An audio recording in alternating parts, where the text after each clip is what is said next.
Hello, welcome back to the Queer Quarters. I'm your host, Jason, and today we're joined with Nevaeh, my co-host. Hey guys, how you doing? So sorry that I've been gone for a while. I'm glad to be back. And today we have our lovely guest. Say hi, you guys. Guys. Hey. Guys. Natural Woman saying hello from Natural Woman Land. We're gonna have lovely guests. Are they gonna be here soon? Oh wait, is it Pit Crew? The Pit Crew. The Pit Crew is so cute. That's me with a budget. The budget, honey, the budget. We get one Pit Crew member for 30 seconds. All right, so let's get you all introduced to our guests. So whoever would like to pitch in first, what inspired you to start doing drag and how has your journey evolved since then? I guess the TV, seeing queens on TV, I guess I'm Generation Rue, watching season 5, seeing queens like Roxy Andrews, like I want to be that girl, and so I became this, and I guess it's also a little bit my trans journey, separating the trans from the drag. As I mentioned before, everything kind of developed together, so when I do more of characters, more of sort of concepts, it's very much more so Sasha at the front than Jordan. And I think that distinction's important. You go, Hope, your turn. All right, so my name is Hope Diamond. What I started drag with is really just a competition with my best friend. Quite literally, I was like, oh, drag can't be that hard, like blah, blah. And then here I am 6 months in, and I have nothing besides back pain, feet problems, and constant stress and anxiety. Womanhood. Exactly. Yeah, for real. But yeah, so really just drag started as a competition with like my best friend. I was like, oh, you know what, let me get into it. Like, let me put on a wig and whatnot. And then I just took off from there. I was like, I started getting my bookings. I started calling it cute, started keeping it classy, so on and so forth. And yeah, here I am 6 months later. Well, actually 5 months. 5 months. October 1st will be 6 months. No, sorry, November 1st will be 6 months. Where is my math? The math's not mathing. My birthday will be 6 months in drag. Yeah. We didn't go to school for math. Girl, I'm going for med. I need science. Not med. You're gonna be a doctor? Surgeon. With your makeup like that, you think you have fine point like hand skills? That's crazy. Crazy boobs. Coming from me, I know, right? I do my makeup with my feet. I know. Is it my turn? Yes, it is. Okay, action. Okay, so hi everyone. My name is Indie Lucian. I'm New Jersey's dumbest diva. But as you can see here, I have some pretty stiff competition with me today. I've been doing drag for just over 2 years now. I started off doing the Rocky Horror Picture Show. Just like dressing up, doing my thing, hosting everything. And it was the Pride show, and I was like, screw it. Like, let me just try drag. I love Drag Race, and like I love drag shows. Like, I probably can do that. So I put on my sister's prom dress with no body, rock and roll Party City wig, some blue eyeshadow and a dream.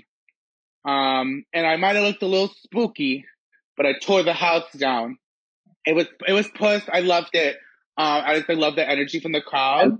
And then I worked at like a bar that had drag shows, and I was like, I can do drag too. I'll show you what's up. I'll show you what real drag looks like. Yeah. Those kids, that's not drag. We're gonna show you drag. Yeah, oh, girl, that's what they told me. They said, "What the hell do you think you're doing?" And like this passion, like my passion, I want to do drag mixed with spite from other drag queens, really helped me like just mold myself into the person I am today. Just keep going out there, doing my thing, getting bigger and better, and my hair keeps getting bigger and better. And we're just keep it pushing, keep it going, keep it cute. And then this Indie Lucian is now born. I like to make my answers very short and very clear, but my drag moment stems all the way back to 1992. In 1992, Midtown New York, I would, at the age of 12 years old, I had a cross-dresser uncle. His name was Miguel. His name was Anna, very Latina, right? Anna. My uncle would cross-dress, and I saw what he went through in his world, not only as a queen, but also in a time and in an era where homosexuality was considered, a virus. I watched my uncle at the age of 15 pass away from AIDS. And I saw maybe 6 people at his funeral. Everyone had great things to say about him, and no one supported him, not once. I try to look back to that time and see the connection I had with my uncle and how happy he made me and how funny he was and how much I loved him, and I still miss him to this day. And I try to look for that in a lot of people. So what does drag mean to you guys? On a personal level, okay, what drag means to me on a personal level is just really going out there and doing you. At the end of the day, no other queen looks like me. Like, there's no other queen that looks like Indy. There's no other queen that looks like Sasha. There's no other queen There's that looks maybe a like few that Gita. look like me, but they're not here today. With a couple face cracks and whatnot. But I digress. Like, what drag means to me is just really, like, going out there and knowing that not everybody's going to like you and support you and want you to be there. I mean, hell, I've even had, like, people, like, straight up, like, pull up and, like, protest at my event, say, call me slurs, X, Y, and Z. But at the end of the day, yeah. But, like, at the end of the day, it's really, like, going out there and just showing up and representing for not only, like, for me personally, not only representing for, like, the drag community, but also being Hispanic, also being, like, like, gay and everything. Like, there's so many, like, communities within me of doing drag and everything. It's just showing up and supporting and representing that, like, drag personally means to me on a personal level. At the end of the day, like, drag for everybody is being able to express yourself creatively in a queer space. Like, yes, we all want the attention. Yes, we want the free drinks. Yes, we want to be catty and wear big hair and be glamorous. But at the end of the day, like, this is an expression of, like, who you want to be viewed as. RuPaul says, you're born naked and the rest is drag. So, like, every single day, the way you present yourself, the way, like, you go out in the world, the way you speak, the way you carry yourself, the way, like, that all is drag. So, like, when I go out like this, when I go up to the club and, like, I skip the line and they let me in, like, this is what I wanted that. Like, I worked hard for this. Like, yes, like, I'm a big character, like, Miss Delusion, like, I'm, like, a big, like, diva clown.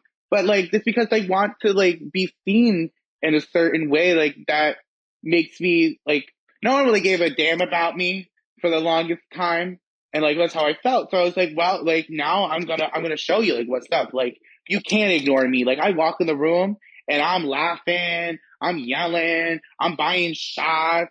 We're out here dancing because I want to be, like, seen. I want to be heard. I want to represent myself, represent my community.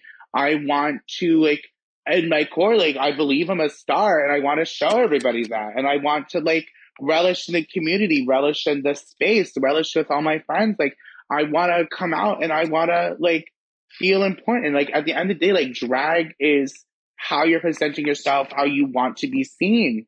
And in my mind, like, I want to be a star. Like, I want to be the center of attention. I want to be that girl. I want to be, like, the one that has big, surrounded by my friends and uplifting everybody, making everyone laugh. Like, and that's what I want to do. Like, that's how I want to showcase myself. And that's why I wear such big fucking wigs. Mm-hmm. And I'd just like to chime in on that. I think that, there's this thing with queens being, gowns and big wigs. I'd like to think that, queens come in all different, they're different ways, diversity. I like the goth queen. I like the rock and roll queen. I like the queen that, I socialize with all types of queens. So it's kind of hard because everyone says, oh, are you really like around this type of person because you're, this bougie human? I Bushi. would listen, I would rock with a $3 shirt as much as I would rock with $150 shirt. There's no person or no title on my heart. If I like you and I love you and I respect you, I'll rock with you to the end of time. So what I'm trying to get at with what she just said is that acceptance is like something that is really hard in their community because sometimes they tend to form alliances of this community and that community, and this person doesn't mix well with that one. And I mean, in a world for Indy where she's a bearded queen and she's different, you're gonna get the typical, I'm not using Hope as an example. You get the typical long haired, fluffy lashes, long, beautiful share looking queen. It's not often you come across a bearded queen. So she is not only a queen, she's a representation of the bearded queen, of Yeah. another type of queen, another type of drag queen. And it's a lot harder for her than it is for maybe some of the other queens to get jobs, to get roles, to get, to stand out. So, but respectfully, let me tell you something. She's amazing. There's no show like Indie Show. You are wonderful. You are a wonderful Oh my performer. God. And if anyone's ever made you feel different, they can kick rocks with no socks because you are amazing. You are I amazing. like that. So Thank you, Dita. Oh my God. I just had to add that in because I feel like I said, people get stuck on a certain type of vision, right? Like Indy just said, Yeah. drag is an everyday thing. You change your clothes every day. I might want to wear a hat tomorrow. I might want to wear no makeup. That is a form of drag. That is a form of drag. If I wanna be dressed in leather and look goth or put a t-shirt on and just walk the streets, that's fashion. Fashion goes back to drag. Drag is fashion. So And yes, fashion is subjective. exactly. So, we all in our own way are drag queens. You know what I'm saying? We all in our own way. All Everybody's women, a drag queen. yeah, every woman that changes anything about them. My Yeah, lashes, nails, everything. it's The true. It's aesthetics of beauty is transformative. drag. Yeah. So I just had to add that in. So I'm Yeah. sorry. And I think drag for me is like creating this like extension of myself, this alter person who might be like have things that I wish I had about myself. And it's just an extension of that. And it's a way for me to like create a character and just create something that is a safe space for everyone. Yeah. At the end of the day, like we're all creating a character. We're all creating a version of ourselves that we want to portray to the world. Some of us do it like on stage. Others do it on the internet. Others do it in our rooms. But at the end of the day, like drag is, it's just a way to like, yes, it's gender play. Yes, it's like dressing up, and drag is not just a man just like a woman or a woman just like a man, or it is artistic expression. It is that blurs the lines between the genders, that throws society's expectations of what you think a man or a woman should be, and it turns it all on its head. Like that's why I love being a bearded girl, because like I like, am I a manly woman, a womanly man? Like personally, I live as a non-binary person in my day-to-day life. So like this is representative of what I want to showcase myself as, but a heightened version as part of a performance. Like we're all performance artists, we're all makeup artists, we're all artists at the end of the day.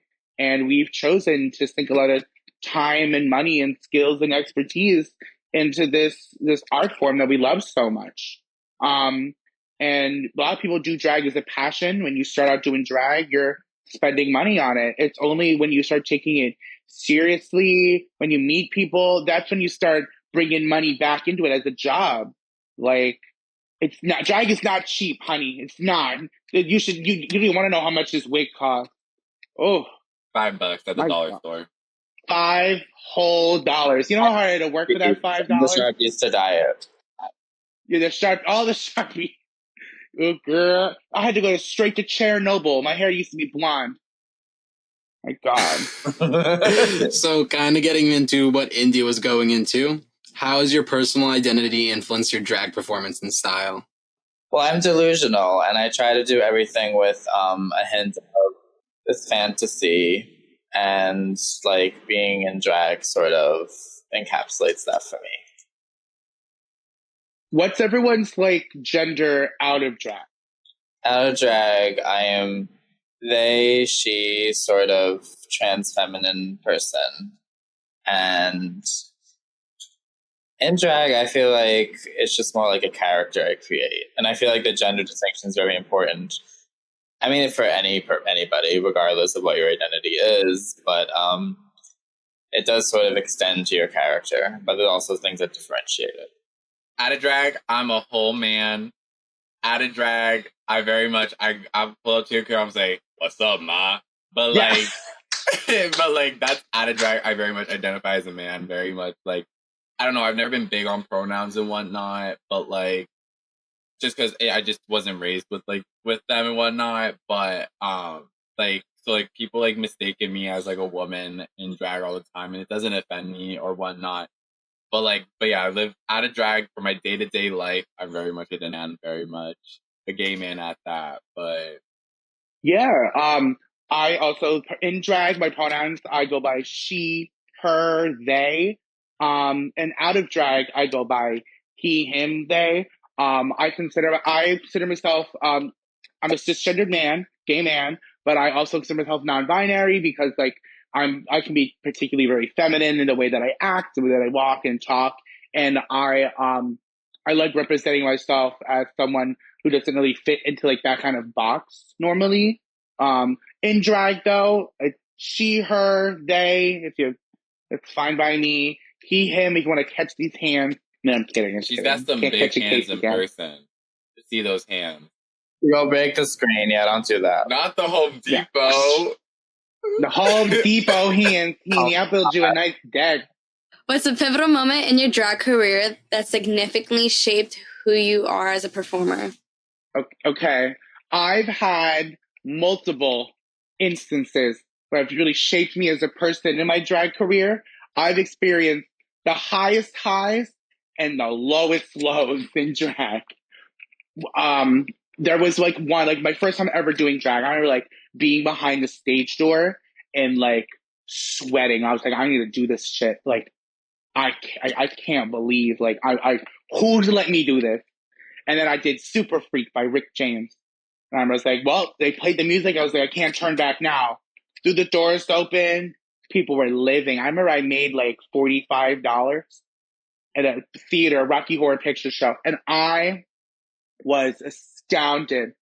And people were like, you did so good. You're amazing. I look crazy. But like that endorphin rush, that adrenaline, like the positive reinforcement, I was like, this is something I got to keep doing. So like, I remember there's certain times like I was living for drag. Like I remember I did it was a Halloween show at my old job. We had a brunch. And I did a Queen of Hearts number. I did like Poker Face and the heads will roll. And I like took a member of the audience back into like the back room. And it goes like off, off, off, off, off with the head and like threw the door open. And I had a mannequin head that my sister had used. And I like walked out and everyone's standing up there screaming and they're throwing, they're like hopping and banging. I was like so like the catharsis of like they're living for me. It's amazing. It's so much fun. Oh my God. Like it's like those highs, those moments where you're like, I feel like a rock star. Like though that's like what you live for in drag. Those are the moments that get like electric. I've also had some not as electric performances. I remember the first time I worked there was a goth bar over in Newark. QXTs, love them. That's my sister's over there. All right, we I remember going there and I was in baby drag and it was like, please can I perform? Please can I perform? And then eventually they were like, fine, you can do it. So I remember, oh God, back in like my Amazon days, like I used to use, I didn't always have these voluptuous mommy milkers. No. I used to use water balloons, the big ones you get from Party City. Like blow up like heat massive, like 3 feet. So like if you blow up only a little bit, like a boob size, they don't break. You can bust them around and throw them around, honey. Right? So I had my little cheapy Amazon dress and I had a little bra and like, covered, and I did Cherry Bomb by Joan Jett. All right? Look out, world, I'm your wild girl, okay? And you best to believe that, that I lived up because I gave my friend a lap dance, righty? And I was feeling my oats. I go up on the stage and I'm crawling on the stage, and I get up and I feel the water balloon begin to migrate down the dress. So it went from being, my breasticle to like more of like hanging on down in my nether region. And I was like, I felt it. And I was like, oh no. I was like, quick, I gotta do something with it. I gotta make it a moment. So I take it out, this foul looking, sweaty water balloon. It's like an off taupe kind of color. I take it and I swing it around with my hand and I throw it into the audience. Where the unsuspecting audience member, some nice woman minding her business, squarely gets hit in the face with my water balloon breast. What is going on? Which did not pop, by the way. So it's multiple. It's like the velocity was like boom, and nearly gets knocked out of her chair. But I don't notice this because I proceed to do a spin, and then I go down. My signature move, I go slam down into my back. Dude. And then as the song ends, I get up, wig off, wig snatched, one boob, no wig, Cherry Bomb, honey. And the audience was like,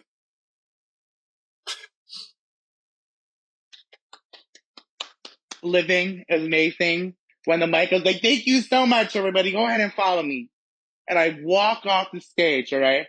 Mortified. I was like, I'm never going to work here ever again. I go down, the lady, and I go, ma'am, I am so sorry.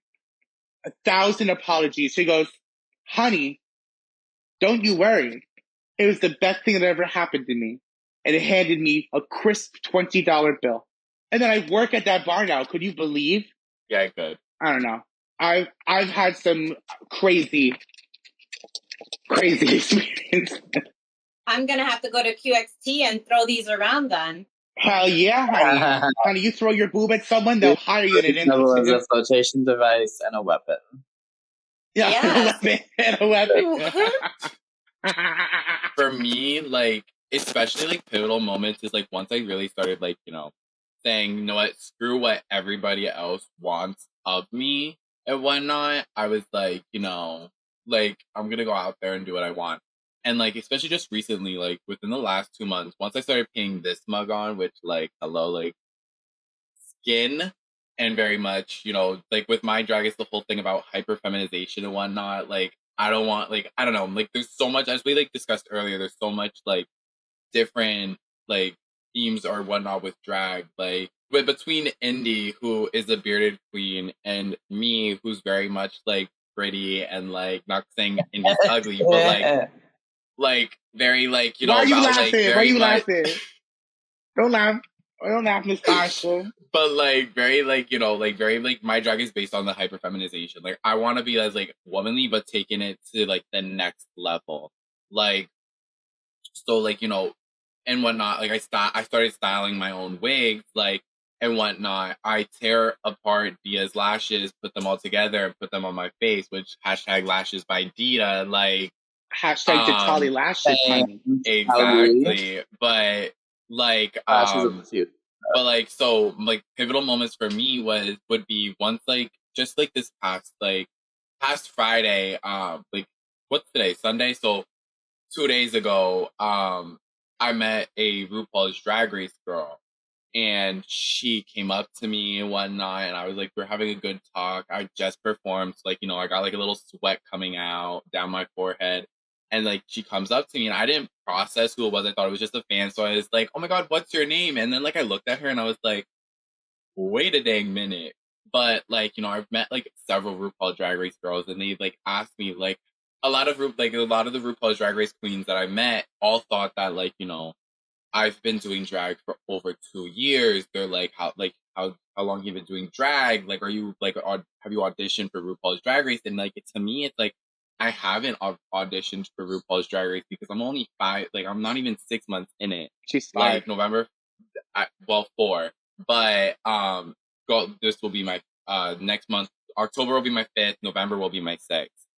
But you know, like everything is just coming so fast, and like I've taken my drag to like the next step, that now that like a lot of people who perform for like the world's eye all see so much in me and whatnot. Like, it's just like, to me, it's like, you know, that's like my pivotal moment. Like, I started making wigs for queens, like, and it's just becoming like, you know, what else can I do? Like, I've worked on a campaign for a makeup company. Like, I'm going to be working. I haven't started it yet, but with like my drag and everything, like the fact that like now, like, it's like, oh, I can walk into a club and it's like people look over and like, okay, that's Hope Diamonds. Like, that's my pivotal moment of like, okay, I've now made it. Now let's pick up this torch and let's run with it. And like, now I got a lot of things coming. Like, you know, we have my family show here in Somerset County, New Jersey. I'm talking to a bar in New York to bring it to New York. I'm talking to a bar all across like New Jersey, like bars and clubs all across New Jersey. And it's like, you know, I walk into there and now it's no longer, oh, you know, you're like related to this person in drag. This is your like family in drag, blah, blah, blah. Now it's okay. You're Hope Diamonds. We know what you can bring, and bring it. I will tell you that there's two different worlds with the New Jersey and the New York queens. I I do think New Jersey queens are a little more catty. They tend to like puppet master each other. Like, oh, this person said this, person said that, this person. As we're, I mean, respectfully, because I'm from New Jersey, as where New York queens just go, they want to get paid. They go there for the, they don't care if you have the same outfit on. They'll go change something, like, oh, you match me, I'll go change. The cattiness is a little less. New Jersey queens tend to puppet master themselves. Like, this person doesn't like this person, so they're not going to give this person a show, or you can't be in my crowd, or you can't be in my venue. And it's more of a competition versus more Did of an y'all art. clock that tea?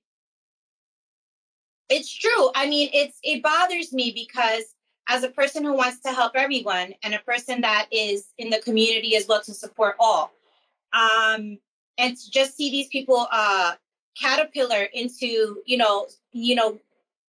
a caterpillar into a butterfly, into from to metamorph into something beautiful, and then to be so, I don't like this person. I'm like, you grew with that person.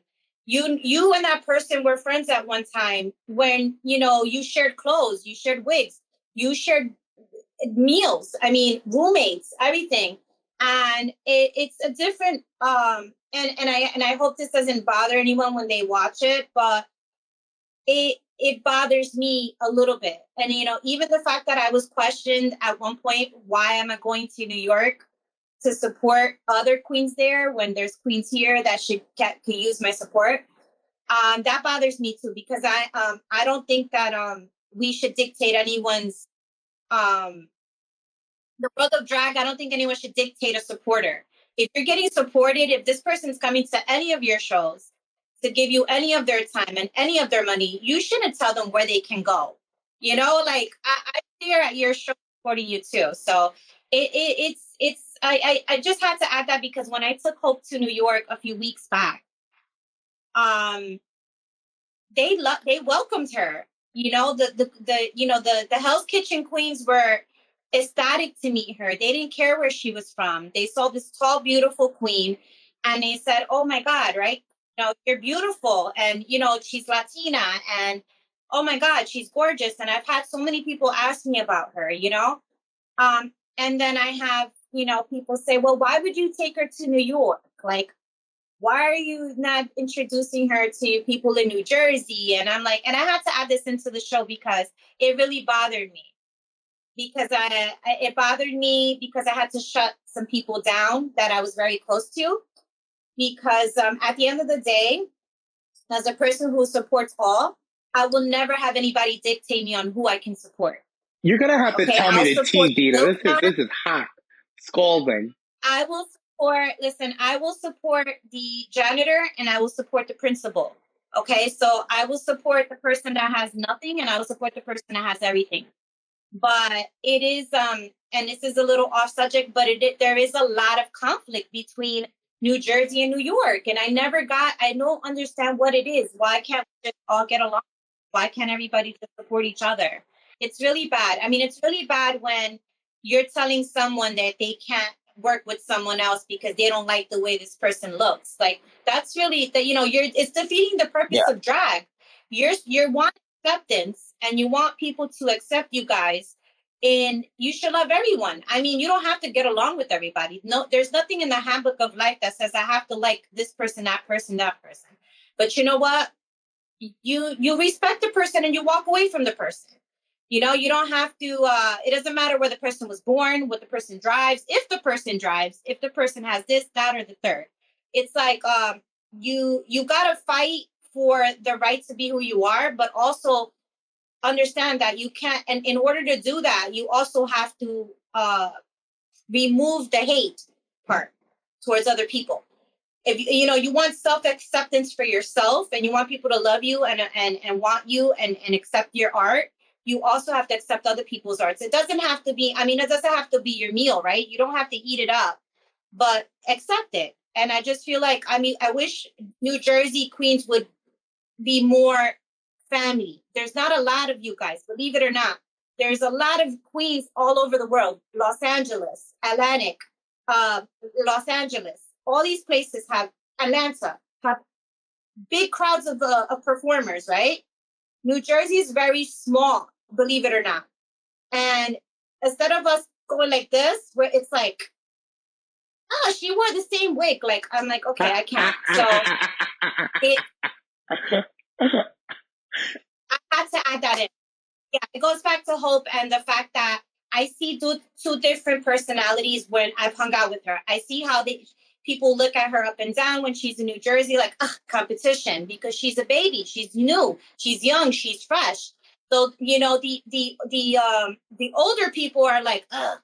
And then I take her to New York, and everybody's like, hey, like, what's up? Like, you want to come here? You want to hang out with me? So I'm like, wow, that's insane. I'm like, oh my God, that's horrible. Your communities just to be the first people to support you. Your hometowns are supposed to be the ones to support you the most. You shouldn't have to leave the tri-state area to get, like, hey, let me help you. Like, what do you want? Yeah. The drag community in Jersey is very diverse. There's a lot that goes on, but it is very small. There are not a whole lot of opportunities for people in Jersey. Like, there's only a handful of bars that have drag shows, so it can become pretty competitive.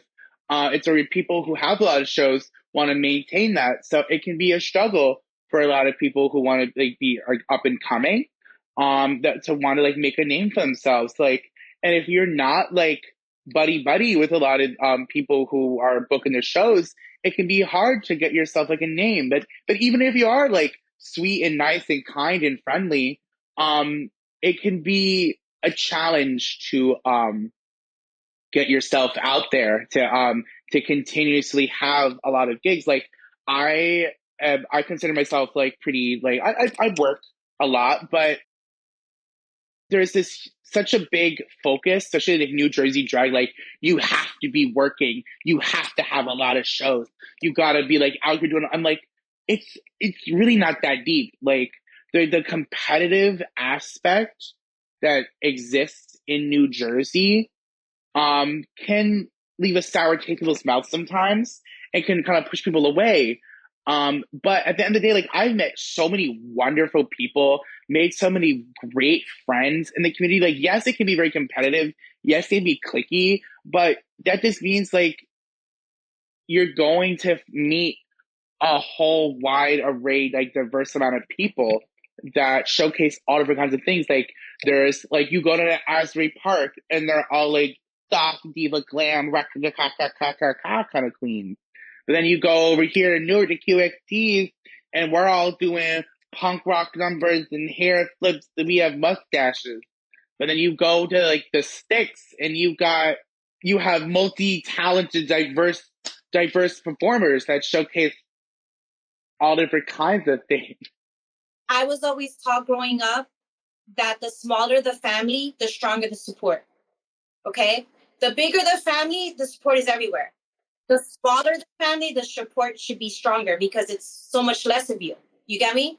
And you guys are becoming a bigger community, right? You guys want to stick together and become bigger. So, as a person who I mean, I went to school for business and marketing. Why would you, do this and hang out with people like that? Like, why are you professional and why do you go to watch these shows? I don't care what people say. Okay. At the end of the day, whether, closed mouths don't get fed. I'm going to say what I feel and I'm going to do what's in my heart. Right. And if it takes 20 losses to do it, I'll take 20 losses because I'm going to get 30 gains from that later on. So I don't like when people dictate what people should do with their lives or what communities they should support or what crowds they should support or who should stick to who and who should help what. I help everyone. At the end of the day, this is my book. You open my book, you read it, you choose to like it, close it, or continue reading it. But I'm always going to have your back. I'm never going to have a sour taste about anyone in my mouth. You are a lesson to me. You are someone I met and you are somebody I'm learning. If you choose to, go another way, then that's your problem, not mine. But the support, back to the support. I get it that, it is competitive, New Jersey, but there's so much money everywhere. You don't understand. I'm Dita Mayweather. I'm Dita Mayweather. Where there is a crowd of people, I will make money, and I will let everyone know there's money. Go over there, money. You guys sometimes tend to get stuck on, no, there's money there. And in money comes support. The more support you have and the nicer you are, even if it's a little hypocritical, the more you'll get out there. And I'm not saying change who you are or put on a facade of something you're not. Well, I'm you just can saying, do it. cut out all the drama. Cut the drama. Cut the drama out. When you cut the drama and you focus on yourself and not what everybody else cares or worries or thinks, you'll get a lot farther. And you will and your art will be better expressed. People will accept your art better if you cut out all the bullshit. People will say, hey, I like the way she performed versus, hey, I hate that she said this or that about that person. They'll remember you for your talent, not for your mouths. So that's what just if your me. talent is your mouth? I'm a businesswoman and I tell I'm gonna fight you. your mouth. That's a soundbite for you, Jason. That's a good soundbite. I love everyone, and I think there's money for everyone here, right? Nervous. I will tell you this though.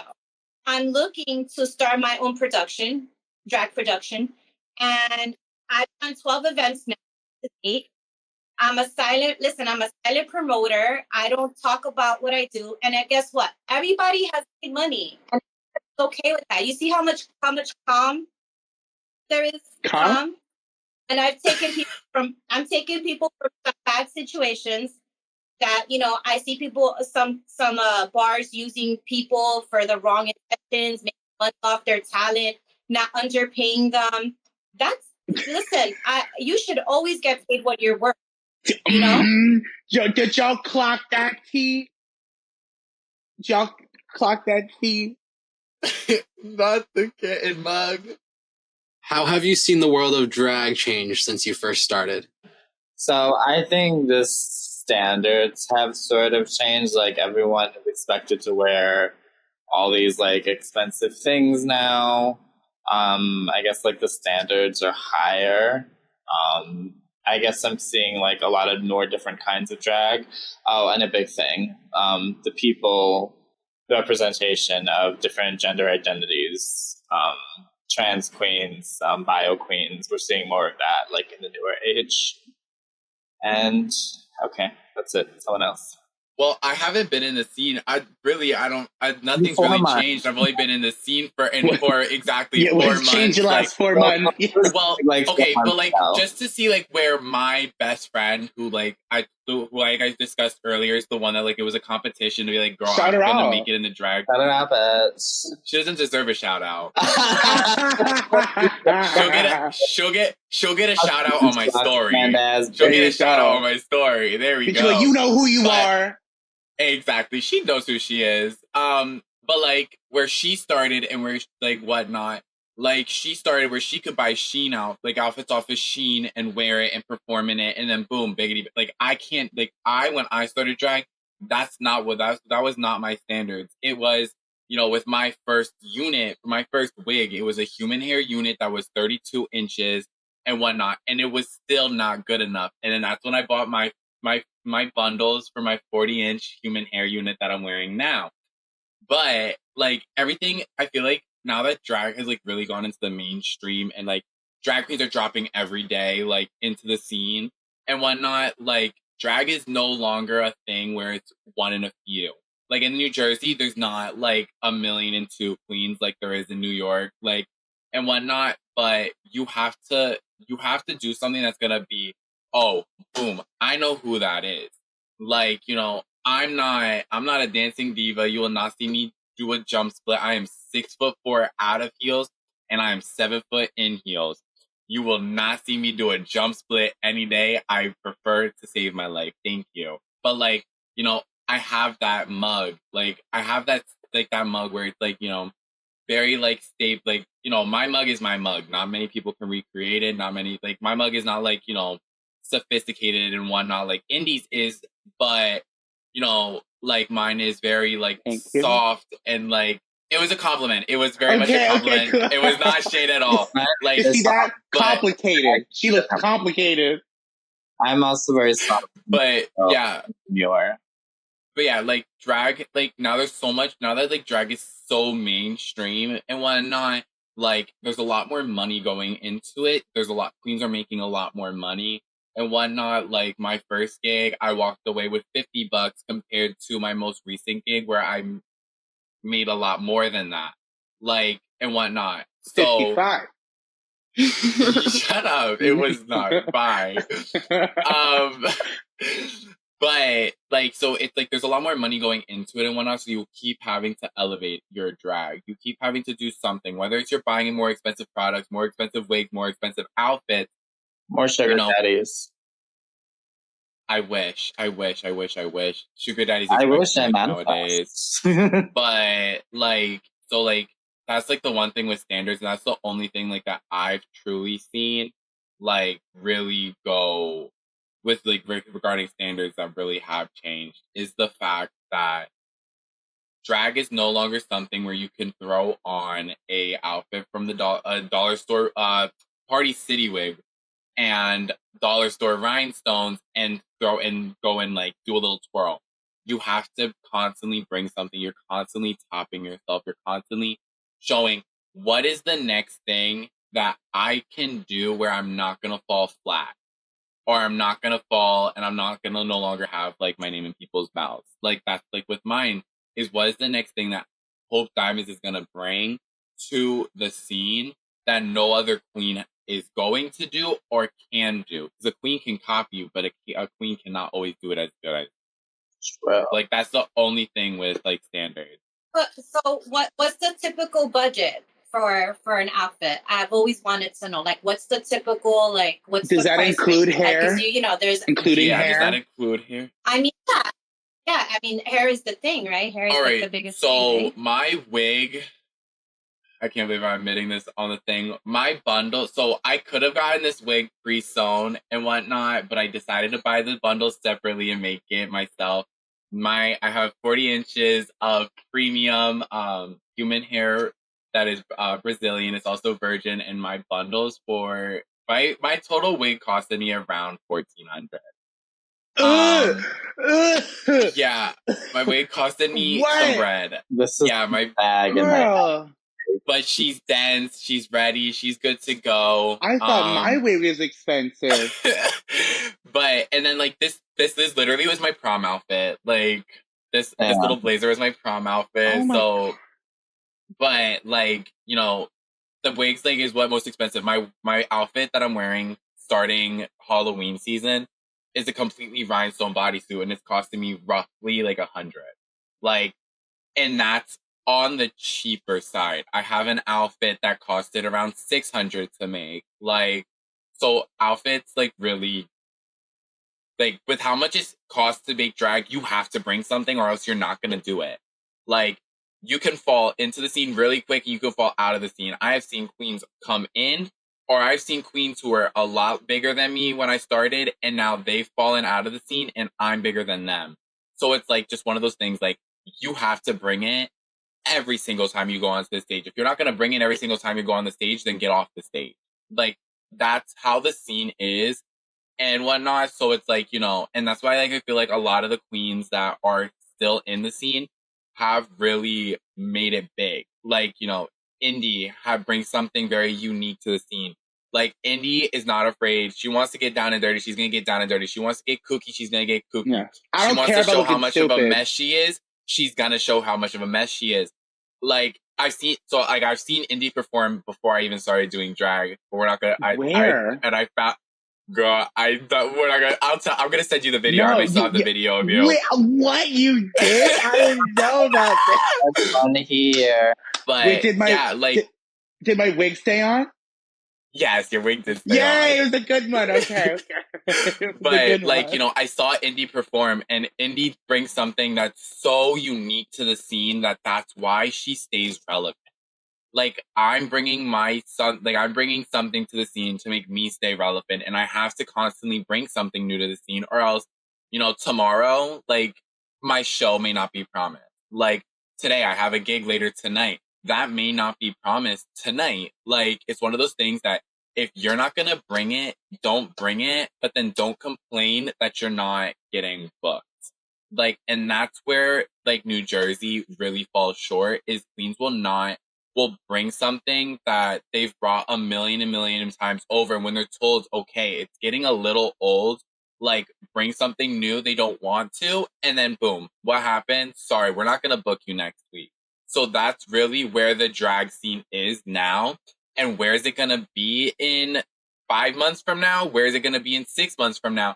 Like, you know, I mean, 5 months or 5 years from now, you know, maybe Party City wigs and Sheen outfits are going to be the new again. But like, as of right now, you have to bring it, and it's not cheap. It's not expensive, but that's also why our booking fees are higher, is because, you know, if my outfit costs me 500 to make, I better be leaving that venue, or like within 2 venues, I better already have 500 or more, because if you're leaving every night with 50, 75 bucks, it's going to take you 10 gigs just to like make that outfit back.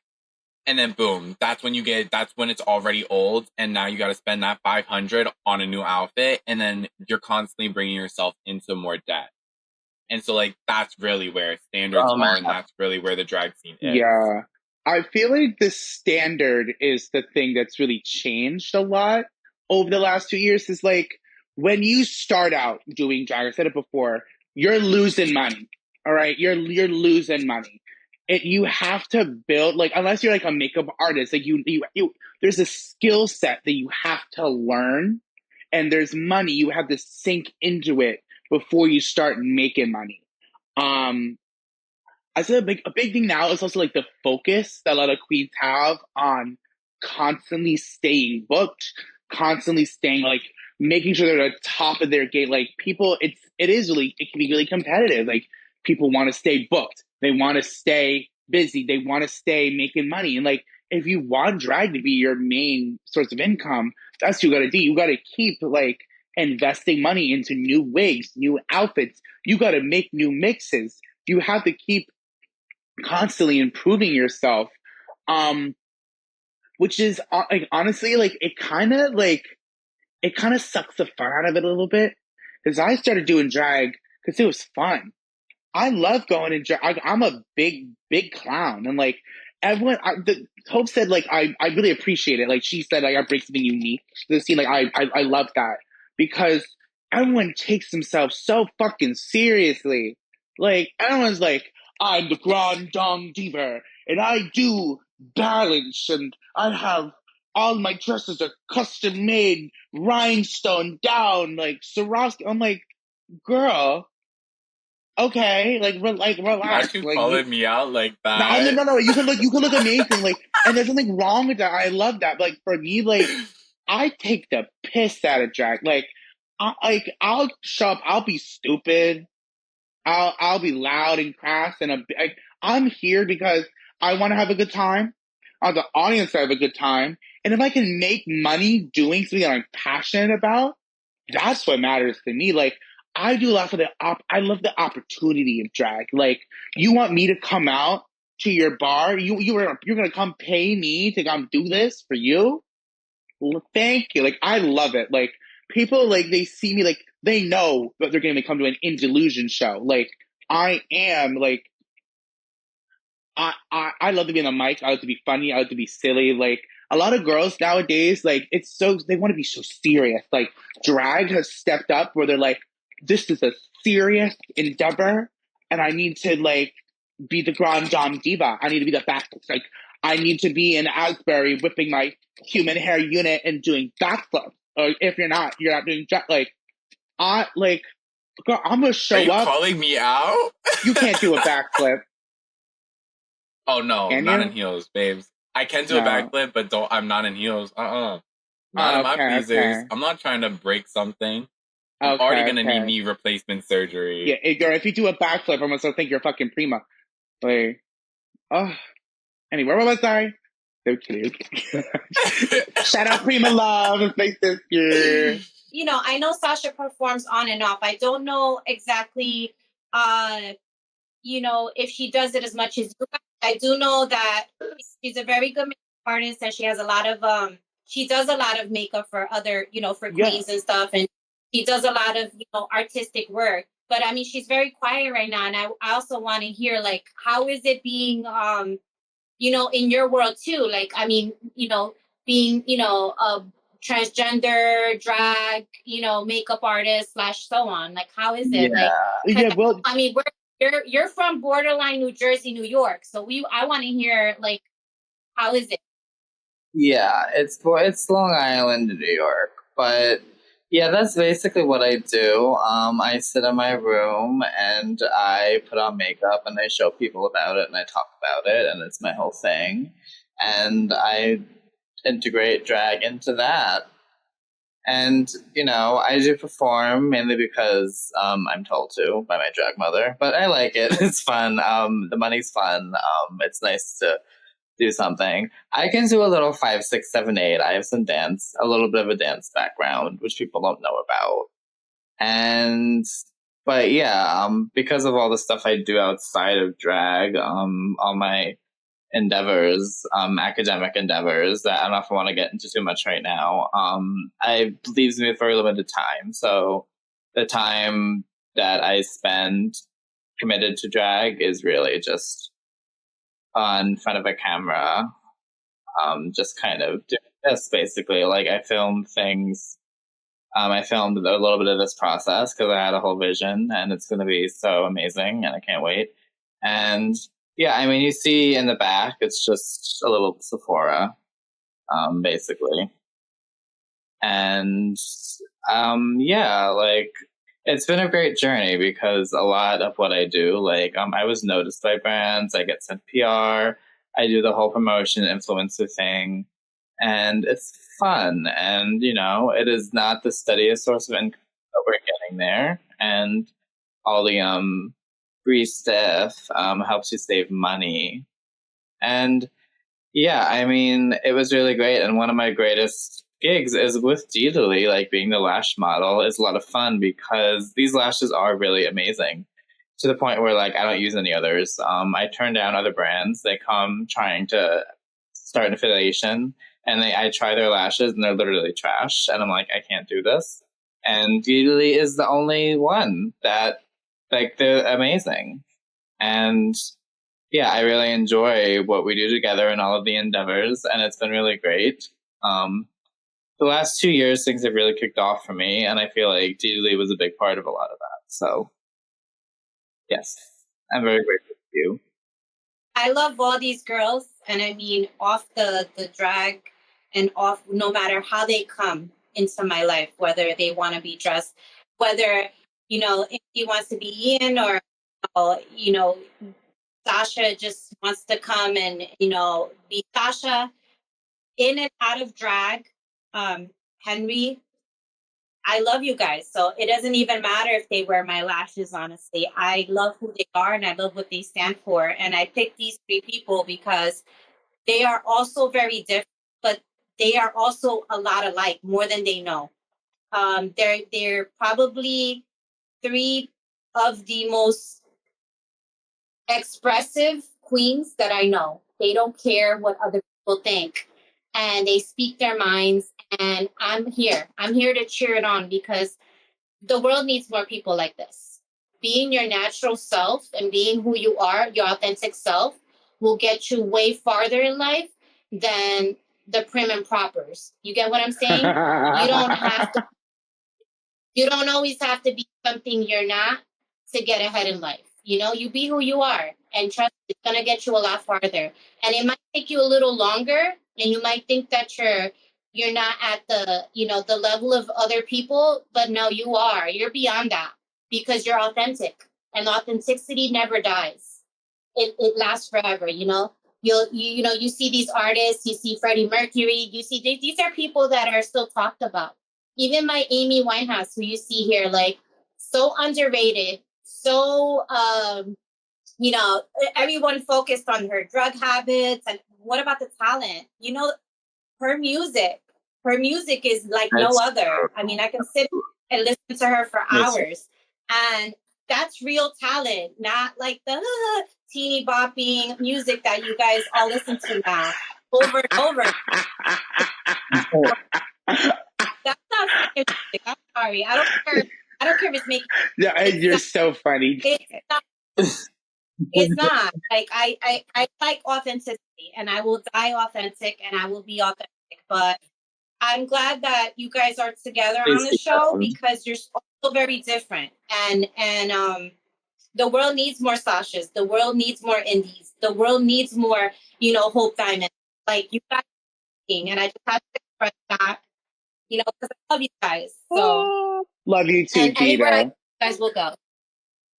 I am. Yeah. And the one thing to you. chime in real quick, when Dita says that she does not care what people think, Dita came into my life around month 2 or 3 of me in drag, where I was still looking rough. Before I had learned my face, before I had learned how I wanted to do my drag, that's when Dita came into my life and she literally swiped up on my story. I have this screenshot because I remember I sent it to my friend because I saw who she was followed by and whatnot. I was like, wow, she's followed by all these big names in drag. And I was like, this girl, this woman literally just slid into my DMs, telling me that I have potential. And then now 4 months later, like all I do in like I can only look back and be like, you know, I've now been recognized by RuPaul's Drag Race Queens. I've now been recognized by celebrities. I've now like there's like a lot of people who now like I genuinely connect to, and like I have like, you know, people's phone numbers who I never dreamed of ever having, being who I was before drag. But like when Dita says that she does not care what people think about who she hangs out with, what she does, she literally means that full-heartedly, and like that's the only thing, and that's like why like I'm such a big supporter of her brand too, is because she was such a big supporter of mine. You know, some of the people that you guys look up to that been on TV that are I've called Ubers for them when they were New York scene. 12, 15 years ago. You know what I'm saying? Like, everyone starts at their low before they get high. So why would I treat anybody different? You know what I'm saying? I've met people that I've given rights to. I've given clothing to. I mean, there's queens that at one point, you know, they used to recycle my clothes. Like, oh, do you have a gown? Do you have a dress? Here. So, I mean, I look back at the beginnings of a lot of things. I've been around the scene for a lot longer than they may know. I genuinely went back into the scene of, you know, the drag queen scene, maybe about, I want to say 6 years, more or less, off and on, because that was when I was going through my cancer. And I ended up walking into, you know, Porta, and I knew one of the queens that, you know, worked there, and I just started going to these drag brunches more often and being around them, and it reeled me back into the world. But you know, it it's all how you know, all how you treat people in life, and I leave the good taste in people's mouth, and I go places and they remember, know, oh, that's Dita. That's, you know, remember her? She was the person that came and bought us this or gave us lashes when we had a show, or, you know, gave us a piece of clothing off her back. I mean, there's times where I take off my jewelry for queens. I'm like, you need this? You need something? And I like to, you know, just leave that legacy of not caring, you know, because I mean, I care, but I don't care. You get what I'm saying? I care for everyone, but I don't care what anyone thinks. But I just love these three right here. I mean, I know a lot of people, but look, these three right here, they don't shut the hell up. First Oh, of we all, don't shut ever. the hell up, They don't Dita. shut up.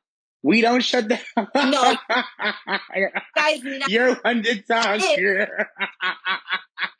So this is the most. This is the most I can speak. This is probably why I'm talking so much, because when I'm around them, I can't talk. I'm like, Brought hostage. I love Dita. I'll be on the phone with her. It'll be like 3 hours. I'd be like, I gotta go. She'd be like, did you hear about what's her face? I'd be like, I gotta go, Dita. I'd be like, did you hear the tea with Miss Girl? I'd be like, no, I didn't. You tell me more. Yes. 3 hours, 6 hours on the phone. I'm like, I Dita gotta will go, literally Dita. be like that though. I'm dead. I'm only here to support, so I don't really want to be on the show for a long period of time. Just little parts. Okay? This is more for moral support. Okay? Delusion's my thing, Dita. My. Drag has its own set of norms and traditions. Have you seen these being challenged or broken in recent years, and what's your take on it? So I think a lot of it is with the fact that, like, to be in drag, you have to have this, you have to have the wig, you have to wear heels, you have to have lashes stacked. I think we're seeing more. I'm seeing a lot of queens, especially in New York, like wearing more, I guess, sensible shoes, for lack of a better word, and things that you could really, you know, dance in. Because in New York, it's really more about the performance, I guess. And yeah, just seeing different things being considered more acceptable now. Like, yeah, things like that. Like, to bounce off of what Sasha was saying, like with like the norms of like drag, like I feel like, you know, everybody like, you know, the norms of drag is kind of like that, like the dancing girls, the dancing divas who are, you know, dropping and splitting and doing all the whole 9 yards. And I feel like the fact that a lot of people are now like changing that, like, you know, you won't catch me doing a split, but you'll catch me throwing my hair around. You'll catch me sweeping the floor with my wig. But like, so like, that's like just a norm that's like always challenged and whatnot, because if like, you know, like I said earlier, like I'm in 7 foot, I'm 7 foot like 2 in heels. Like, so, you know, I'm a tall girl. So like, I cannot do the jump split because that's a whole 8 foot drop right there. So like, you know, you have to find like other ways and whatnot. And I feel like that's like the norms that are constantly being broken. But like within the years, I cannot tell you, because within the years, all I have been watching, all I know about drag is from like RuPaul's Drag Race. Because literally, I was in the scene. I like watched a drag show 3 months before I started drag. So like, yeah, it's kind of bad. Yeah, you mentioned RuPaul's Drag Race, and I feel like so there's a modern poet laureate that I really like, inspires me. Her name is Jasmine Masters, and she said RuPaul's Drag Race done fucked up drag. And she's kind of right because the norms of drag like really like change, they ebb and flow as it's going on. Like you go back and like to like earlier drag, like 80s, 90s, like a snapshot of that would be something like Tu Wong Fu, like pageant drag, like big hair, gorgeous gowns, beautiful, unclockable passing women was the norm. It's carried on more, it's evolved and changed, but like drag has never only been just like beautiful women. Like look at someone like Lee Bowery, like there's a club kid back in like the heyday, like the 80s, like someone like Divine, they're not giving exactly like beautiful woman drag. They're giving like crazy performance avant-garde like fashion. Like Divine personally is a big inspiration for me because they didn't really focus on like traditional beauty standards. They went from like the theater of the absurd, the performance aspects, the taking what you expect drag to be and turning it on its head. So like even now, like New Jersey, a lot of the most like drag you see, like the most money making drag, the ones that are in the clubs, that's going to be like beautiful women, like female impersonation. Like people that come to mind are someone like Kimmy Samani, Prima, people like Hope. Like you do like classic beautiful drag, and I love that. Like that is, it's always have a place. But someone like me, like yes, I can incorporate a lot of influence from that. Like, yes, I like big hair. I love the glitz and the glam and the jewels, but you see something happen, like me having a beard, me doing like funny punk rocky avant-garde numbers really takes like what you expect drag to be and like giving you a whole other perspective. Like many people will want like the tight, precise, like and like I can do part of that, but part of like what like the Indillusion brand is, I'll throw my wig off and have a reveal underneath. I'll flop on the ground, like I'll like wheeze. They're like you gotta. I like to incorporate like the comedy of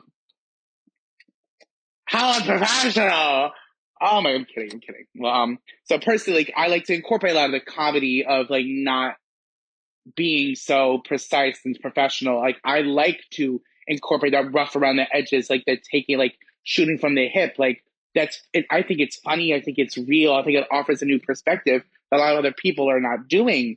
So me going against the norm of like, I guess I could shave my face, then I could sit around and I can do like Dua Lipa. And there's nothing wrong with that. It'll be gorgeous. But I think it's more authentic to myself to showcase a different side of drag, a different perspective of what normally would be showcased. There's always going to be time and a place for beautiful traditional drag, but there is a lot of flavor and artistic representation in drag that goes against the norm. And I'm very happy to like be representative of that because that's the kind of drag that I particularly identify with and that represents me. Okay. I know we talked a little bit about it earlier, but what are some overlapping conflicts within the drag community that you've experienced or observed? Oh, Girl, overlapping. how much time do we have? Conflict. Men in wigs being dramatic? Who would have thought? We're all sugar plums. You Yeah, answered we're a all doing the dance loaded of the sugar question. plums, I don't yeah. think he was ready for this. He says This is he had the this confident question. written down in confidence, and then he's like taking it all back. He's like, no. He's like, shut them up. He said, but tell me about the problem. But like, I definitely would say like with the problems is like, and like I talked about this during like when I first met you. Indy obviously like wasn't able to attend, so Indy doesn't really know. But like before I entered the drag scene, I was in the circuit scene. You know, the whole thing with the circuit scene is if you don't have that nice body, you don't have like, you know, good like everything and whatnot, you're not going to be anything and like nobody's gonna know you. You're gonna be a social pariah. So, like me, you know, I very much try to make sure that I had that nice body. Like, and I just even continued it today. Like, you're not gonna catch me in the gym every freaking Friday, like every single day, two times a day, like in the gym. But like, just because of how my like coming out story was, like, it's very much something that like I very much had to take and run. Like, because now that like I've done the circus scene going into the drag scene, like a lot of people that like I met in the circuit scene have really come, it has just like really come and bite me in the butt. Now, 6 months, 4 months into the drag scene and whatnot, like it's like crazy that, you know, it's more of like a, why is my personal life from my previous like past and whatnot coming to bite me in the butt? Because at the end of the day, all it is okay, you know, I did what I did, like in a different scene. Obviously, now I'm in a different scene than I was, and I'm not doing the same thing that I was doing back then. But it's like within the drag community, they cannot forget. Like, they'll forgive, but they're not going to forget, and they're not going to let you forget. And so it's like, how am I going to go about this? Because if I cannot go about this and come out stronger than than how I came into it, it's just gonna become stale. It's just gonna become like raw, and it's gonna be like, okay, like move on with your life. But like, that's the one thing about drag queens is they hold on to everything, and they're never gonna let you forget. Like, you have your wig fell off. They're not gonna let you forget 17 performances in. Like, you know, with my whole past of being in the circus scene, it's constantly brought up and it's constantly thrown in my face where it's like, oh, you know, she did this, this, and that, like when she was 16, 17. And it's like, okay, but I'm not doing that now that I'm older. Like, and so it's just like one of those things that like you genuinely, like, you have to think about, is it worth it? Because if it's not worth it, then what are you doing? Like the constant belittlement, the constant throwing in your past in your face, like that's the occupational hazard with drag, on top of dealing with protesters. But so like, yeah, it's just one of those things that it's like, okay, what's new? Like, what's next? Like, come on, let's keep it calm, keep it classy, keep it moving. But you know, that's like I would have to say the major problem with like the drag community is they're never gonna let you forget what you did. Like, and that's just unfortunately Yeah, true. I feel like the biggest issues facing the drag community I feel like it's just being critical of each other. It's just drag, people kind of focus on being like shady, being competitive. They think that like tearing someone else down is like, it's like what drag is. Like, they think that like throwing shade and like being mean and like is a pillar of the drag community, which I don't think it has to be. A lot of people throw shade and they tear each other down because it's an insecurity of themselves. Alyssa Edwards said drag. No, Alyssa Edwards said that jealousy is a killer in this industry. You have to completely focus on yourself if you want to make the most out of your situation. Like, I really like, I mean, when I first started out doing drag, I was like, how do they think I'm gonna be? Oh my god, is my wig okay? Like, my lab, like, is my makeup? I was so worried. Like, do I look okay? Like, is this good? Like, I was searching for that approval from the other queen. But as I kept doing my own thing, staying in my own lane, improving my craft, and focusing on me and letting go of that jealousy that I held in my heart, like, because it's a jealousy because I'm insecure about the way that I'm presenting myself. So the more that I'm like in it, the better drag that I do, the better my makeup gets, the better my wigs get, the better my outfits are, the better my performances are. I need to stop comparing myself to other people and start comparing myself to me. The biggest problems in the drag community are jealousy, are clickiness, are being so worried and critical of yourself and what you're doing that it spills out to other people. And it's not like it's a societal thing. It's people are so jealous of like what everyone has. Like in America, we want to be the best. We want to make the most money. We want to have the most gigs. We want to have the best hair, the best makeup. We want to be the grand dame diva. But at the end of the day, like I do drag because it's fun, because I enjoy it. I enjoy making a little bit of coin on the side. I enjoy like the little bit of notoriety it gets me. I like being known when I walk in the club. Like that's fun and all. Like, and I do it for the experience of it, not because I'm trying to be better than Stephanie Devereaux Dupree. I don't know who the fuck that is. She's not real. Like I drag like, being able to focus on yourself and being able to focus on your art in a healthy, creative way. That's the goal. That's like the answer. But many people just want to tear each other down. They want to be like catty and mean and cliquey. Like, why can't we walk into the bar and have a drink and cut it up and be friends and be like cool? Like, why do we have to like tear other people down? It doesn't have to be like this. It's like, let's just all wear wigs and dance. Like, it makes the money. Like, that's all it has to be. And like, stop focusing on like the, like, Right. you know, cutting each other up and tearing each other down. Like, let's just put on wigs and twirl. It's not hard. And to continue off of what Indy's saying, like, it's also like the fact of what you look like out of drag. Like, you know, not to sound shade, like, or even like the whole thing about shady too. Like, you know, throughout this, me and Indy have thrown shade at each other and whatnot. But me and Indy have a rapport. We already have a sisterhood. So that's like different than if I started throwing shade at, you know, Sasha, who I don't know, or if I threw shade at Jade, then like, you know, I don't have a connection with you guys like I do with Indy. So it's just like, it's like that whole thing of like, you know, you can throw shade, like me and Indy been throwing shade. Like she said that, you know, it would be a lot better if I just turned all the lights off and like, you know, I was sitting in a dark room. Like, you know, so we have that connection. We can make those jokes.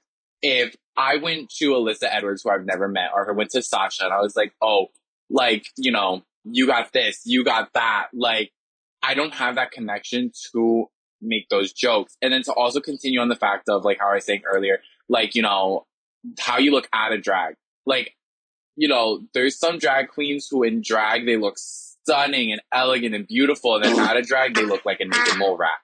Like, Say their and name. I'm not Say saying their like, name. you know, Say their name. I'm not like, you know, blah, blah. A naked mole. Excuse Indeed. me, honey. I have gentlemen callers signed up on the block. I don't know what people get mad at me because I have the beard. But honey, like, you can't you know, block this. I'm a man. Sup, bro? I'm a man when this comes off. It's a man. Sup, bro? He's a man. But like, you know, like I get told out of drag and like whatnot. Like in drag, I'm a very pretty person. Like in drag, I stay very like I want to look very pretty. Like it's like I said earlier, my drag is based off the hyper feminization of a woman. Like out of drag, I'm a very attractive man. I'm not ugly. Like Indy, stop making that face. But like, you know, I'm not an ugly guy outside of drag. Like if it really comes down to it, I'll take this wig off, I'll take this mug off, and we'll call it a real quick day. Like, so like, you know, a lot of people envy that and whatnot, and then the people who look like not like who aren't all that out of drag, they will throw shade. Exactly, you're pretty out of drag. That's the only reason you're pretty in drag. Blah blah.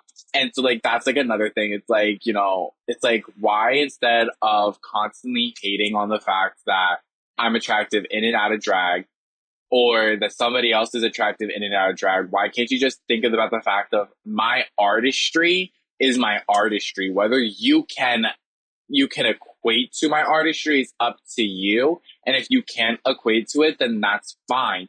But do not stay here and step on my toes thinking that you're not going to like get read back. And the one thing about me is I will read anybody. Us drag queens, we're known for our humility. Sasha, do you have anything you want to pitch in? The issue in the drag community is, well, drag queens not getting paid enough. Tea. Oh, did y'all clock that tea? Did y'all And catch the tea? I've heard horror stories. My drag mother tells me how, I had my friend do my host spot and they never paid her, or she got paid for things like 2 months after the things happened. And it's like the lack of stability in the money, and like the base rate isn't enough, and Yeah. the expectations are high, things like that. Like, I won't perform anymore unless I get paid.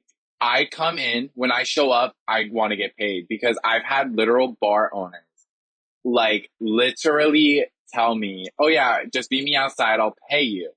I'm still waiting for a $200 booking that happened from month 3. Like, I still show up to that bar asking for my booking fee, and I'm going to continue until they pay me, because I'm petty. Petty. Like, so, like, it's like one of those things, like, that people think that they can take advantage of drag queens, and we're not going to sit here and say something. Like, I'm waiting on people that haven't paid my booking fees. I'm waiting for people who haven't paid me for wigs I've made them. I'm waiting for people that haven't paid me for the makeup I've done on them. And it's like, you know, at the end of the day, it's not like I'm sitting here suffering for money. Like, I'm very much financially stable. But at the end of the day, this is a job, this is a thing, and whatnot, and I'm expecting to get paid. I don't do this for fun anymore. I started off with doing it for fun, and now it's a job. People know me now. My name's in people's mouths, and I make money off of it. It pays for a lot. Like, so now it's like, you're not gonna sit here and you're not gonna. It's no longer fun. It's no longer fun. It's work. Like, that's all it is. I don't get in drag anymore just to go out with the girls. Like, if I'm getting in drag, I'm expecting to make money. I'm expecting to perform, or I'm expecting to meet other drag queens, which can help with my networking. Those are the only time I'm in drag. You're not going to catch me in drag at the supermarket. Like, you know, so like, that's just like the one thing that people think that they can constantly take advantage of us drag queens. And it's just not what it is anymore. And it's just not the tea. Yeah. When Hope was saying before, like, back in the day, like, when you're first starting out in drag, it's an act of passion. It's a labor of love. You're going out because you want to go and build your name. But then there's people who can go out all the time. People do perform for free. Like, there's sometimes where I'll perform for free too. Like, if I'm going out doing a competition, I'm gonna go out. That's not a paid spot. But if you are a bar, if you are an establishment, if you're throwing a party, like whatever it is, if we're providing a service for you and you're asking for us and you're bringing us out, we need fair compensation. Like, yes, we're independent contractors and like we work on like a sliding scale, but based on like your level of your craft, what you offer, how much money you've sunken into it, these people, like, you know, you're owed money. Like, this is a job. Like, it's not like, yes, you can go out and like, you can like enjoy yourself with your friends. You go to the club and you have a few drinks. But like, that's cute and all that. But when you reach a certain level of drag, you deserve to start getting paid fairly. All right. I know we discussed it as well earlier, but within the drag community being relatively small, does it ever feel like there's a competition, and how do you navigate it? Drag is extremely competitive, especially here in New Jersey. I'm gonna say it straight up. When I first like came on the scene, even as a brand spanking new crispity crunchity baby queen, people are intimidated by you because like if they see something in you, especially, they're gonna be like, oh no, this girl is only gonna get better and she's gonna start coming for my gigs. Like, I worked at a very, very popular bar that had a lot of big names up in it. And I was very lucky that I was able to be included in that. But it comes from a lot of hard work, comes from a lot of like making nice to the people who work there. I was very blessed in order to work with people from RuPaul's Drag Race, people from Dragula, there's big names in the community, like here in Jersey. And it's very nice to like be able to network with these people. But don't get it twisted. These girls, especially if the bigger your name, like, this is a competitive industry. The bigger you get, the more money you make, the more scarce the opportunities can become. Because say you get on Drag Race and your booking fee is $1,000, not every place is now willing to pay that kind of money. And that's the thing like to start to cut you off, but girls that do RuPaul's Drag Race raise their are like people who like actually start making it within the industry raise their booking fee so drastically. Like what people don't know behind the scenes, we're given a budget. Like, you know, like for example, like if you were to go on my Instagram, you can follow me on Instagram at the Hope Diamonds with a Z at the end Miss to Humble plug Hope. myself real quick. But like shut up. Like for example, like I don't want to get like in too big of detail with it, but my Diamonds Dollhouse show, which is done with, you know, two of my good Judies, my literal like family, like we were given $100 budget to cover 4 queens booking fees, to cover promotion, like promotional stuff, marketing and everything. We were given $100. We had to take money out of our own, one of my good Judies, she literally had to pay my booking fee, and I cut my booking fee like by a lot. Like, so she literally paid my booking fee out of her own pocket. And like, what people don't understand is that, you know, we have budgets to work with. So with RuPaul, especially with RuPaul's Drag Race queens, like RuPaul's Drag Race queens, if I could speak English today, like Indy was saying, you know, they'll throw $1,000 booking fee, but there's queens that have $150 booking fee that can turn it out so much better than a RuPaul's Drag Race queen can. So it's like, you know, we're given budgets and we have to follow those budgets. But when you throw $1,000 booking fee, that could be more than triple my, like, for example, my Diamonds Dollhouse productions. Like, that's 10 times our budget for our last event. We're trying to get it raised now, but we're trying to get it raised to 200 right now, but that's still 5 times our budget right there. So it's like, you know, that's when the competition becomes scarce, because, you know, they'll be like, oh, let me book this Drag Race queen who takes up our whole budget. And then they're expecting every other queen to perform for free. And it's just not the way it works. It also could be up to you, though. Like, as a performer, you can be like, say it's a good opportunity. Like, if I'm not getting paid per se, if the opportunity is like really, really good, I will do a tip spot. I'm straight up. Like, I'll work for free if like I'm going to get followers out of it, if I'm going to get exposure from it. I will work. Say like Chapel Roan comes in here and she's like, come open for me. And then I'm not getting paid. Girl, I'm still opening for Chapel motherfucking Roan. Like, people are going to see me. Sasha, do you want to pitch in with the question by chance and say anything from your perspective with the drag community being so small? Does it ever feel like there's competition?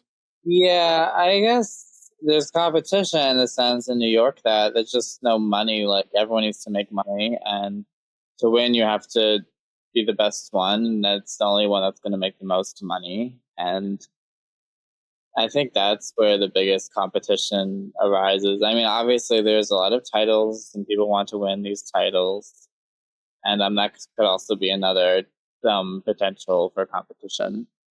But yeah, pretty much like that. Yeah. All right.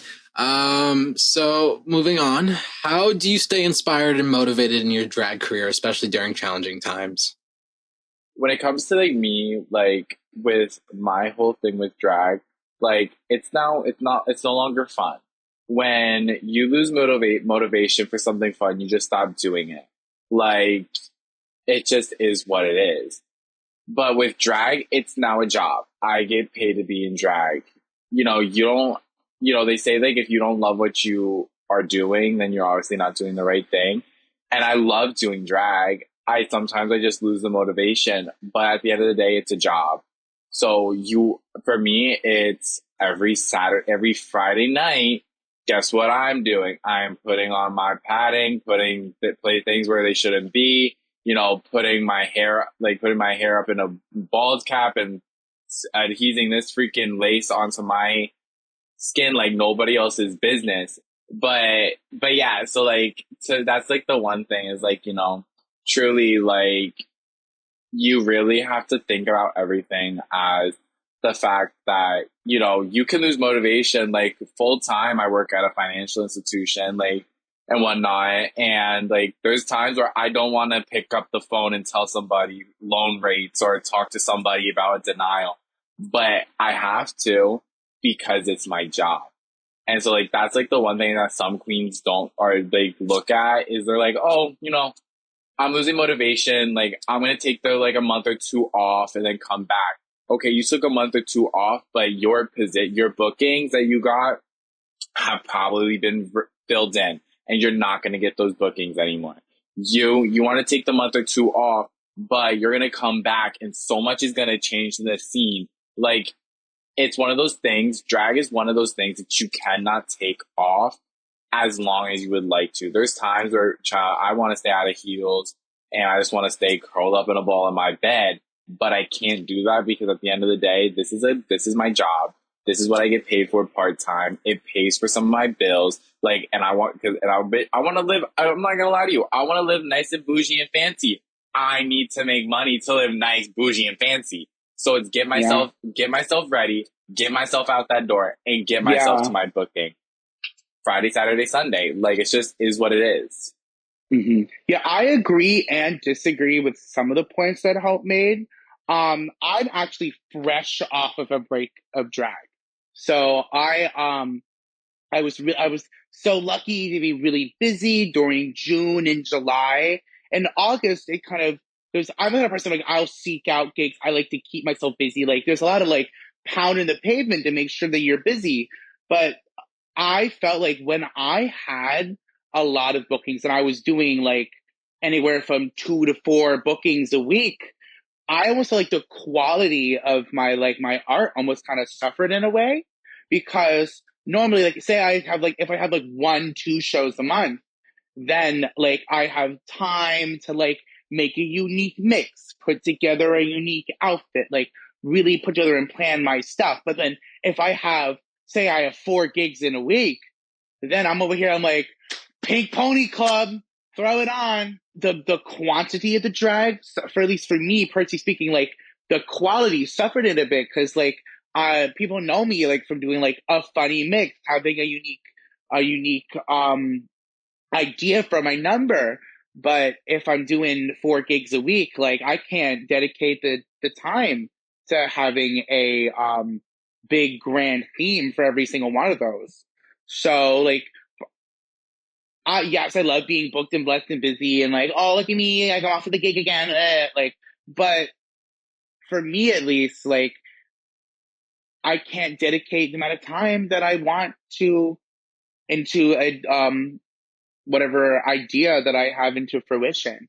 I was able to take a bit of a break. Like I had my birthday in August. I went on a cruise. I turned away a few bookings.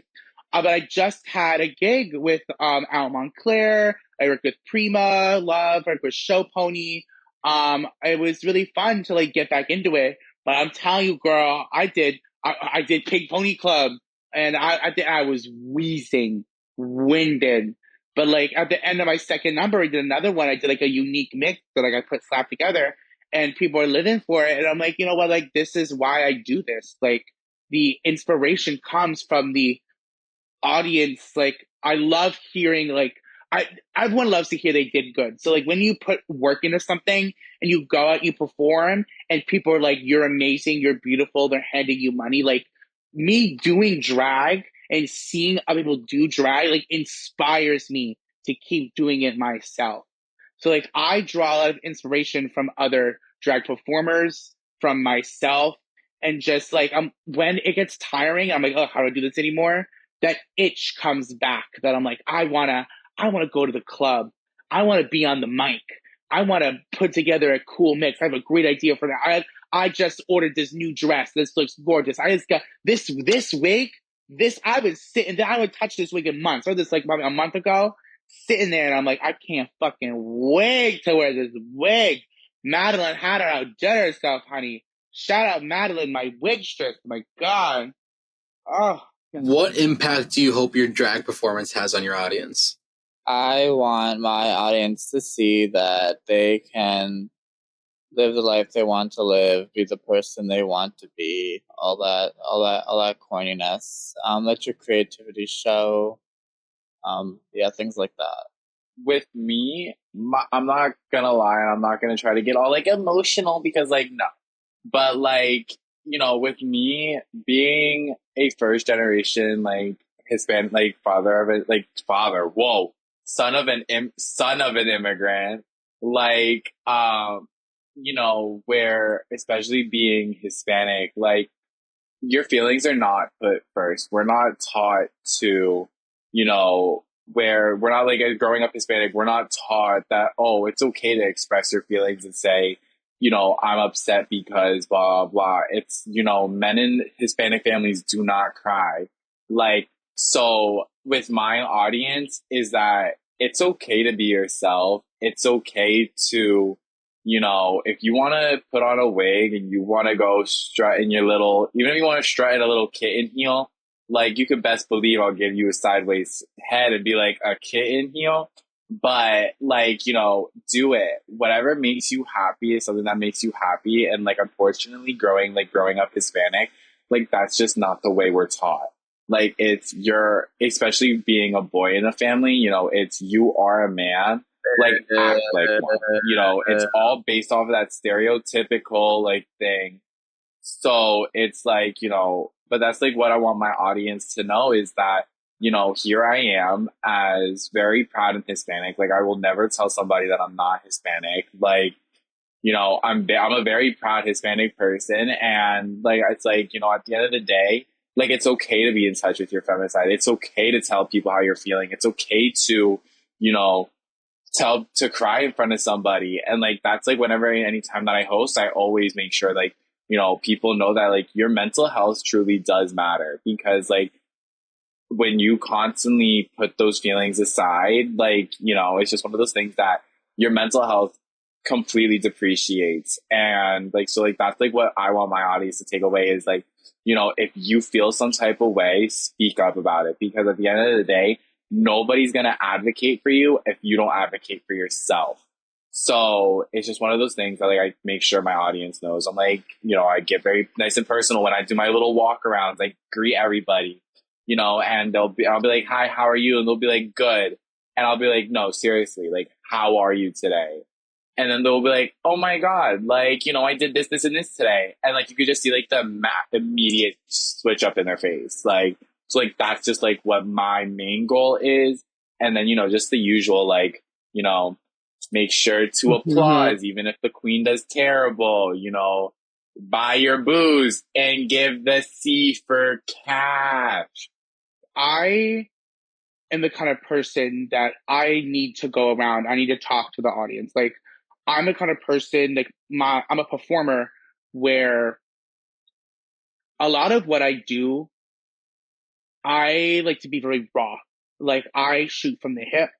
I do all this, like, it's a force of charisma, a force of personality. Like, I will go out, I will talk to every single person who comes in, ask them what their name is, where they're from, have they seen a drag show before, follow them on Instagram. Like, I love to get to know people. I love to make friends. And I like to that's just authentically me. Like, even when I'm not in drag, like, my charisma just, like, I always get that it overflows. Like, I'm a big personality, whether I like it or you like it or not. Like, I am a tour de force in the personality department. And and like the more I've learned to perform, the more that comes out. Like when I'm really like feeling a number, when I'm really feeling a song, when it speaks to me emotionally, be it like in like a sad way or a happy way or excited way, or like I'm that bitch kind of way. Like it really like bleeds out. So, and you don't really hear, but people are like, oh, you look so good, thank you so much. I'm like, oh, thank you. Like, but I've had people like reach out to me like on Instagram or in person and be like, I love seeing you. And I'm always like really? Like you do? They're like, yeah, like you inspired me to do drag. And I'm like, me? They're like, yes, like you're always authentically yourself. You're always like doing what people like can be so like produced. They can be so in their head about like how they present themselves. I throw all that out the window. I don't care if I look a mess. I don't care if I do something stupid. Like my mouth goes a mile a minute. Like I don't think before I speak. It can be in trouble sometimes, but a lot of times people really resonate with like the vulnerability that I have, with the unique perspective that I have, the charisma that I try to exude. Like I love meeting people. I love making friends, and I'm just really glad that certain people like are touched by my art, because it doesn't feel like that all the time. It feels like, oh, I'm just a big bumbling clown. I can go out and like get in and drink for free. Like, oh, whoop de doo. Like, let's be catty and cut it up and like see the girls and smoke some weed. But like at the end of the day, like when you're on stage and like something like it's like people, so many people tell me to shave my beard, that I look at my beard. I don't care. I do it anyway. Like this is me, is how I want to represent myself. And I live like my heart's always on my sleeve, always on my sleeve. You'll always know how I feel. There's never, I will never be fake. You'll always know exactly how I feel. You'll always know, like, everyone's my best friend until you prove me otherwise. Always. So if this, my realness, like, is able to translate to the audience and speak to them in a certain way and resonate with them, that's the best thing I can ask for. Like when people say, I remember you, I love your performance, like you're great, like, and you've inspired me, that's what touches me the most. That's what I want to get from my audience. Even if my boob falls out and my wig comes off, um, people still, like they resonate with my raw vulnerability of my bald cap coming out. All right, so to go back, Sasha, I know we've talked about it a bit. I know earlier, you mentioned obviously studying with your classes and all that, and then obviously in our earlier discussions when we did the preliminary with you, I know you mentioned you were studying to be a dietitian. I believe you said, right? Yes, dietitian. So if you want to get into a little more about that and how you balance all that out with your drag and just how it impacts you. So balance wise, it kind of is part of the reason why I don't perform much and my drag often goes second, is because I have to prioritize a lot of school things. My program is integrated, meaning that I go to classes and then I also do my rotation hours at different dietitian jobs, different sites. We have to do a total of 900 to 1,000 hours of dietitian work in different fields. Right now, I work for an eating disorder outpatient clinic that works to help rehabilitate people with eating disorders and get them on the path to recovery. And yeah, I do a lot of different things. Like I work on capstone research that might potentially be published. Yeah, balancing out, like I said, like drag will go on the burner, on the back burner. For not just school, but also any influencer work that comes up. Like those always, pretty much always get prioritized in my life. It really is like very much, people get confused as to how I can do everything that I do. And because I do so many different things that are really part of different worlds and don't always really like interconnect. But it's just, I guess, having a lot of drive and motivation and needing to stay engaged and interested in things. I need to entertain myself, basically, or I get bored. So I guess it has something to do with that as well. And then Hope, I know you're studying for nursing, right? She's a brain Surgery. surgeon. Okay. When it comes to like my career and whatnot, like it's something that if you really have to learn how to like balance the both. Like there's been times where I've literally worked, like I used to work at a hospital when I was like first like with school and everything. I'd go into a hospital and whatnot. Oh, sorry, excuse me. Um, so like I would literally be like school, work at a hospital, and then there'd be times I go to a gig right after. You can bet yourself I had a little beanie on, I had my wig cap underneath, and I had a full beat, and I literally punched out and I went to the club to perform. So it's like something that like, but like I don't know, like my work ethic has always been very, very strong. It's just what I was raised off of is a very strong work ethic. And so, like, you know, I very much have always worked two jobs. One's usually, like, since I turned 18, it's been one's a full time and one's a part time. And then I do school and whatnot. So it's like, you know, I do my classes for, to become a surgeon, hopefully within the sometime near future. And I have my class, so I have my school classes, then I have my job at the bank, and then I do drag and makeup and hair for people. Like, so it's just one of those things that's like, you know, I'm constantly doing something because if I'm not working, my whole thing is if I'm not sleeping, I should be working. Because if I'm not working, then I'm not making money. If I'm not making money, then how the hell am I paying my bill? Like, so it's just one of those things that's like, and I'm not relying on no man. Like, but yeah, so it's just like one of those things that like I've always had a very strong work ethic where I very much can and will balance my whole life. So like my whole thing with balancing like drag and my life is not very, it's kind of like second nature to me. It's not something that's like hard for me to do or I struggle to do. I just kind of do it. There's no ifs, ands, or buts because I don't have a second option. Well, I do have a second option, but I don't want to take that second option because I'm not one to take the easy way out. What advice would you give to someone who's just starting their journey in drag? Don't do it. Don't do it. Don't do it. Stop it. Sasha, any different answer?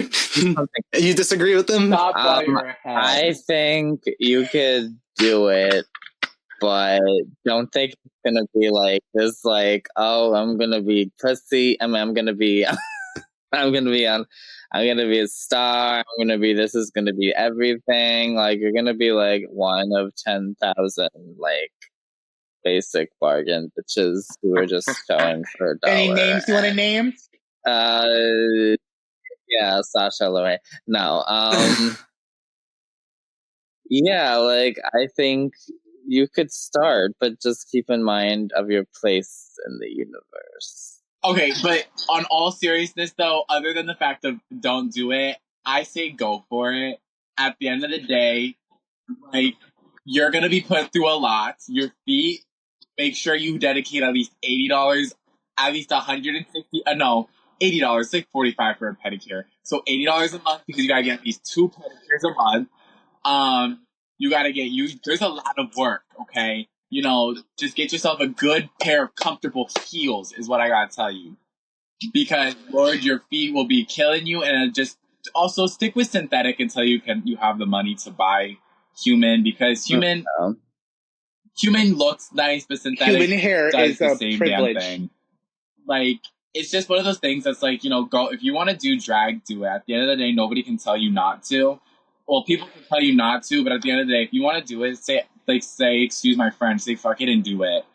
So it's very much just one of those things. It's like, do it, you know, hold your head high, but make sure you stay humble. Because like I walked in the drag scene mad cocky and I got shut down real quick. And now I've done better, and now I very much walk into a room and I am cocky because I know I can turn it out. Yeah. So just stay humble until you know you can turn it out, and just really focus on you. At the end of the day, don't worry about what anybody else is doing. Just work on what you're doing. Any motivational advice, Indy? Motivational? Okay, fine. You want the real tea? Any motivational advice other than, you know, don't do it? So you want to wear wigs, huh? You want to twirl at the girls, honey? This is the real tea right here. This is the real tea. You have to delude yourself. You have to take it from me. If you, like, I'm a big man. When I first started out doing makeup, I had no idea what I was doing. You really have to delude yourself. You have to feel the fantasy if that's what you're doing. You can look crispity crunchy. You might not feel the best, but you have to like convince yourself that you are that girl. But also like you have to be open to criticism, because when you're going out there in a way, like you're not going to look your best when you first start out. You will not. But if it's something you want to dedicate like time and energy towards, you have to build up those skills. Just play with makeup. Just sit in your room and do makeup and take it on and off again. Go like a wig. If you're like me and you're a big man and a big head and big shoulders, get a big wig. Get a big wig. Like just get a bunch of wigs and stack them together. When you first start out, you're not gonna look good. But the point is to have fun, to delude yourself. You have to go and you be like, I'm that bitch. You have to, because people are gonna say you look bad. You shouldn't be doing this. You can't listen to them. Like you really like Stop. take that like this energy. Like for me, like people being like, okay, like you're not good at this. Stop doing it. Like if you like, this is Hope at 4 months. All right, you should have saw me at 4 fucking months. It's called talent, guys. It's called talent. Some of us have talent that's been dedicated to other aspects. You really have to feel the fantasy if you're going to be doing this. Like you have to like be your own biggest supporter, because other people aren't going to support you necessarily in the way unless you're skinny and pretty like Hope, then people are going to love you. If you, it requires a lot of work. Requires a lot of work.